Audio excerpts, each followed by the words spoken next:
I don't know how many of you saw me try to engage a couple of fellows that were out front with their signs. Did they make it inside? Are they out there? Cheers.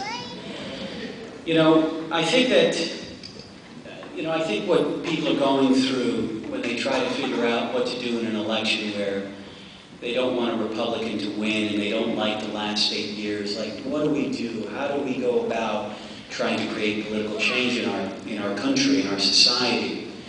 And yet there's something very troubling about the fact that the Democratic Party so often will come and remind us over and over again and say, Ralph Nader spoiled this election. And then they do something that's quite illogical. They say every bad thing that resulted after that with the George Bush presidency is somehow Ralph Nader's fault. And they want to come out and let us know about it. I like talking to people about ideas because I think we ought to be able to come up with logical ways of fixing problems and, logical ways to pursue all the things that we want. And the first thing that occurred to me is that although the Democrats will invoke Ralph's name to talk about 2000, they don't like to invoke Ross Perot's name to talk about 92. And, in that contest, we had a very interesting thing happen. We had a Democrat, Bill Clinton, get elected with, I think, under 43% of the vote. It was a substantially lower percentage than our current president got in 2000.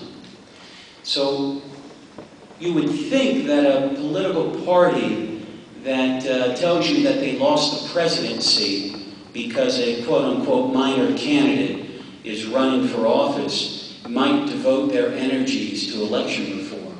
You would think 8 years after that epic campaign that they would have something to show you for reaching what? Reaching a majority outcome, not declaring a winner until somebody has over 50% of the vote. And it's very unusual to me that neither of these political parties have moved in that direction. And so it's unclear what we are to do if we want to build that more, democratic and egalitarian society. If we disagree with these other candidates, are we not to run? Are we not to get to talk about these ideas? Are we to be relegated to the sideline and wait for them and hope for the table scraps that they might say something a little bit better than the other candidate? I reached the conclusion that these political parties actually don't want to fix this problem. And it's a sad conclusion to reach, but it's sobering. I mean, the reality is, if they wanted to fix it, they would fix it. If they wanted to make a real overture to third-party candidates, they would say, oh my God, please don't run. We're going to fix elections so that the winner has to have over 50% of the vote. And to show you in good faith how committed we are to this, here's a bill we're introducing it, and every Democrat in the Congress is signed on as a co-sponsor. But we don't get that. What we get is a vote for Nader is a vote for McCain. Ralph Nader's to blame for George Bush's presidency. And if you stand back from it, you have to say, this is incredibly insulting. So the Democratic Party can vote for the war. Their nominee can vote for every war appropriation, can vote for the Patriot Act reauthorization, the Foreign Intelligence Surveillance Act amendment, can change the Democratic Party's position on offshore drilling, even though there's no credible expert that says any of this oil will be available in the foreseeable future to impact oil prices. And so who owes you an apology? Is it Ralph Nader, who has been arguing for the right positions, who's in effect been saying, why can't we build a country that has health care for everyone? Why can't we build a country that wants to take care of workers and give them a decent wage? And it's not a critique of private enterprise.